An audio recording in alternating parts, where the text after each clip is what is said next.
ಇನ್ನು ತಮಿಳುನಾಡು ರಾಜಕೀಯದಲ್ಲಿ ಭಾರಿ ಸಂಚಲನವನ್ನ ಮೂಡಿಸ್ತಾ ಇರುವುದು ತಮಿಳುನಾಡಿನಲ್ಲಿ ವಿಜಯ್ ಅಸಲಿ ಆಟ ಆರಂಭ ಆಗಿದೆ.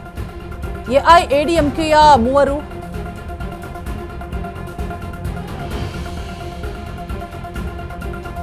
ಆರಂಭ ಅಸಲಿ ಆಟ ಶುರುವಾಗಿದೆ. ವಿಜಯ್ನ ಅಸಲಿ ಆಟ. ಎಐಎಡಿಎಂಕೆಯ ಮೂವರು ಶಾಸಕರು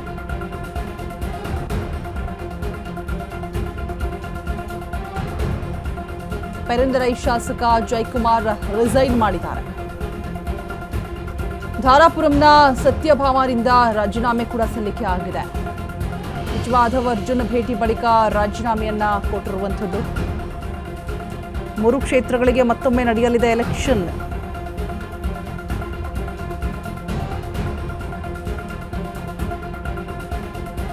ತಮಿಳುನಾಡು ರಾಜಕೀಯದಲ್ಲಿ ಭಾರಿ ಸಂಚಲನವನ್ನ ಮೂಡಿಸ್ತಾ ಇರುವಂಥದ್ದು.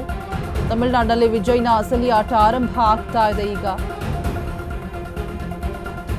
ಎಐಎಡಿಎಂಕೆಯ 3 ಶಾಸಕರು ಕೂಡ ರಿಸೈನ್ ಮಾಡಿದ್ದಾರೆ. ಮಧುರಾಟಾನ್ನ ಮಧುರಗಂಧಂ ಕುಮಾರವೇಲು ರಾಜೀನಾಮೆಯನ್ನ ಕೊಟ್ಟಿದ್ದಾರೆ. ಪೆರುಂದರೈ ಶಾಸಕ ಜಯಕುಮಾರ್ ಕೂಡ ರಿಸೈನ್ ಮಾಡಿದ್ದಾರೆ. ಧಾರಾಪುರಂನ ಸತ್ಯಭಾಮರಿಂದ ಕೂಡ ರಾಜೀನಾಮೆ ಸಲ್ಲಿಕೆ ಆಗಿದೆ. ಸಚಿವ ಆದವ್ ಅರ್ಜುನ್ ಭೇಟಿಯಾದ ಬಳಿಕ ಸಲ್ಲಿಸಿರುವಂತಹ ರಾಜೀನಾಮೆ.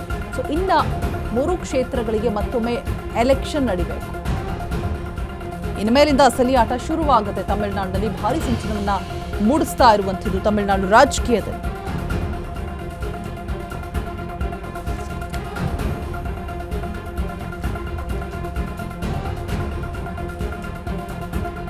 ನಿನ್ನೆ ಸ್ಟಾಲಿನ್ ಹೇಳ್ತಾ ಇದ್ರು, ಒಂದು ರೀತಿಯಾಗಿ ಎಚ್ಚರಿಕೆ ಸಂದೇಶ ಕೂಡ ರವಾನೆ ಮಾಡ್ತಾ ಇದ್ರು ವಿಜಯ್ಗೆ.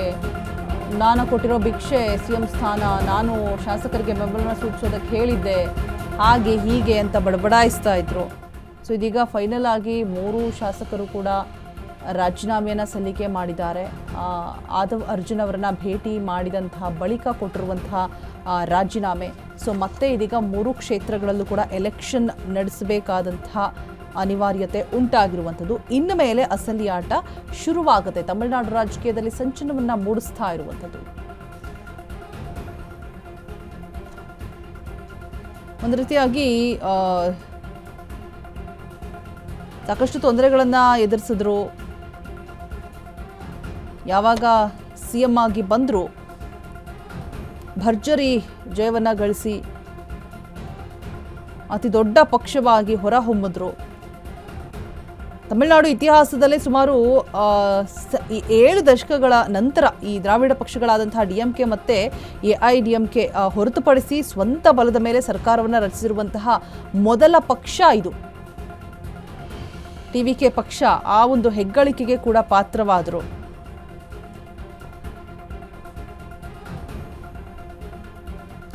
ಬಟ್ ಇದೀಗ 3 ಜನ ಶಾಸಕರು ಕೂಡ ರಾಜೀನಾಮೆಯನ್ನ ಕೊಟ್ಟಿರುವಂಥದ್ದು. 3 ಕ್ಷೇತ್ರಗಳಿಗೆ ಇದೀಗ ಮರುಚುನಾವಣೆ ಮತ್ತೆ ಆಗಬೇಕು.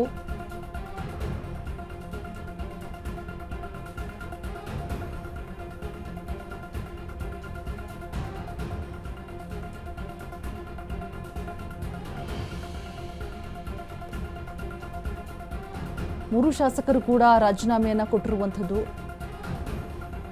ಸಾಕಷ್ಟು ಸಂಚಲನವನ್ನ ಮೂಡಿಸ್ತಾ ಇದೆ ತಮಿಳುನಾಡು ರಾಜಕೀಯದಲ್ಲಿ. ನೆನ್ನೆ ಸ್ಟಾಲಿನ್ ಅವರು ಹೇಳ್ತಾ ಇದ್ರು, ವಿಜಯ್ಗೆ ಎಚ್ಚರಿಕೆಯ ಸಂದೇಶವನ್ನು ರವಾನೆ ಮಾಡ್ತಾ ಇದ್ರು. ನಾನು ಕೊಟ್ಟಿರುವಂತಹ ಭಿಕ್ಷೆ, ನಾನು ಶಾಸಕರಿಗೆ ಬೆಂಬಲವನ್ನು ಸೂಚಿಸೋದಕ್ಕೆ ಹೇಳಿದಂಥದ್ದು, ಮೈತ್ರಿ ಮಾಡ್ಕೊಳ್ತೀವಿ ಅಂತ ಹೇಳ್ಬಿಟ್ಟು ಎಲ್ಲ ಉಲ್ಟಾ ಹೊಡಿತಾ ಇದ್ದಾರೆ, ಹಾಗೆ ಹೀಗೆ ಅಂತ ಹೇಳ್ಬಿಟ್ಟು ನಿನ್ನೆ ತುಂಬ ಆಕ್ರೋಶ ಭರಿತರಾಗಿದ್ರು.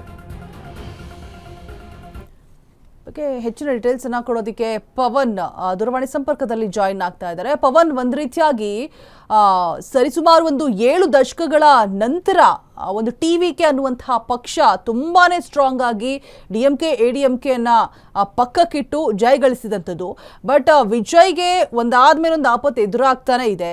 ನೆನ್ನೆ ಸ್ಟಾಲಿನ್ ಎಚ್ಚರಿಕೆ ಸಂದೇಶ ಕೂಡ ರವಾನೆ ಮಾಡಿದ್ರು. ಈಗ 3 ಜನ ಶಾಸಕರು ಕೂಡ ಆದವ್ ಅರ್ಜುನ್ ಅವರನ್ನ ಭೇಟಿ ಮಾಡಿದ ಬಳಿಕ ಆಫ್ಟರ್ ದಟ್ ರಾಜೀನಾಮೆಯನ್ನ ಸಲ್ಲಿಕೆ ಮಾಡಿದ್ದಾರೆ. ವಾಟ್ ನೆಕ್ಸ್ಟ್ ಅನ್ನುವಂತಹ ಕುತೂಹಲ. ಈಗ ಮತ್ತೆ ಎಲೆಕ್ಷನ್ ನಡೆಯುತ್ತೆ, ನಿಶ್ಚಿತವಾಗಿದೆ. ಮುಂದೆ ಆಗುವಂತಹ ಬೆಳವಣಿಗೆಗಳ ಬಗ್ಗೆ ಅಪ್ಡೇಟ್ಸ್ ಕೊಡಬಹುದಾ ಪವನ್? ಹೌದು ರೋಜಾ, ಈಗ ಸದ್ಯಕ್ಕೆ ತಮಿಳುನಾಡಿನಲ್ಲಿ ಅತಂತ್ರ ಸರ್ಕಾರ ರಚನೆ ಆಗಿದೆ. ಐದು ಪಕ್ಷಗಳ ಶಾಸಕರು ಸೇರ್ಕೊಂಡು ಒಂದು ಸರ್ಕಾರ ರಚನೆ ಮಾಡಿದರೆ ಅದರ ಸರ್ಕಾರದ ನೇತೃತ್ವ ವಹಿಸಿರೋರು ವಿಜಯ್ ಅವರು. ಈ ಸರ್ಕಾರ ಯಾವುದೇ ಕ್ಷಣದಲ್ಲಾದ್ರೂ ಬಿದ್ದು ಹೋಗ್ಬೋದು. ಯಾಕೆ ಅಂದ್ರೆ ಸರ್ಕಾರ ರಾಜಕಾರಣಿಗಳು ಅಂದ ತಕ್ಷಣ ತಮ್ಮ ಬೇಡಿಕೆಗಳ ಡಿಮ್ಯಾಂಡ್ಸ್ ಸರ್ವೇ ಸಾಮಾನ್ಯ ದಿನೇ ದಿನಕ್ಕೂ ಹೆಚ್ಚಾಗ್ತಾ ಹೋಗ್ತಾ ಇರುತ್ತೆ. ಹಂಗಾಗಿ ಯಾವುದೇ ಸರ್ಕಾರದ ಅಥವಾ ಪಕ್ಷದ ನಾಯಕರನ್ನ ಹೊರತರೋದು ದೊಡ್ಡ ವಿಷಯ ಅಲ್ಲ. ಅದಕ್ಕೆ ಬೇಸಿಕಲಿ ಉದಾಹರಣೆ ಹೇಳ್ಬೇಕು ಅಂದ್ರೆ ಕರ್ನಾಟಕದ ರಾಜಕಾರಣ ನೋಡ್ಬೋದು, ನಾವು ಮಧ್ಯಪ್ರದೇಶದ ರಾಜಕಾರಣ ನೋಡ್ಬೋದು, ಮಹಾರಾಷ್ಟ್ರದ ರಾಜಕಾರಣವನ್ನ ನಾವು ನೋಡ್ತಾ ಹೋಗ್ಬೋದು. ಹಿಂದೆ ಕೂಡ ಮೈತ್ರಿ ಸರ್ಕಾರಗಳನ್ನ ಮಾಡಿದವರು ಬಿದ್ದೋಗಿರುವಂತ ಸಾಕಷ್ಟು ಉದಾಹರಣೆಗಳಿದಾವೆ. ಅದೇ ಮಾದರಿಯಲ್ಲಿ ಆಗುತ್ತೆ ಅಂತ ಮಾಜಿ CM ಸ್ಟಾಲಿನ್ ಅವರು ಹೇಳಿದ್ರು. ಈಗ ಅದರ ಆಗೋ ರೀತಿ ಬೆಳವಣಿಗೆಗಳು ನಡೀತಾ ಇರೋದ್ರ ಮಧ್ಯೆ ADMKಯ 3 ಶಾಸಕರು ರಾಜೀನಾಮೆ ನೀಡಿದ್ದಾರೆ. ಇದಕ್ಕೆ ಕಾರಣ ವಿಜಯ್ ಆಗಿರ್ಬೋದು ಅಥವಾ ADMKಯಲ್ಲಿನ ಒಳಜಗಳ ಆಗಿರ್ಬೋದು. ಅಂದ್ರೆ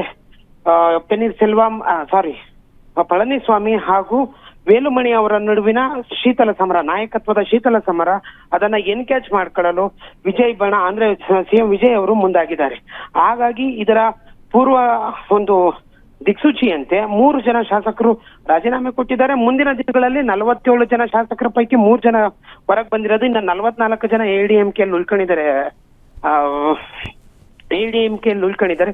ಇನ್ನು 44 ಜನದಲ್ಲಿ ಯಾವುದೇ ಕ್ಷಣದಲ್ಲಾದ್ರೂ ವೇಲು ಟೀಮ್ ಆಗ್ಬೋದು ರಾಜೀನಾಮೆ ಕೊಟ್ಟು ಹೊರಗಡೆ ಬರ್ಬೋದು. ಇನ್ನಷ್ಟು ಶಾಸಕರು ರಾಜೀನಾಮೆ ಕೊಡುವಂತ ಸೂಚನೆಗಳು ಇದಾವೆ ರೋಜಾ ಅವರೇ.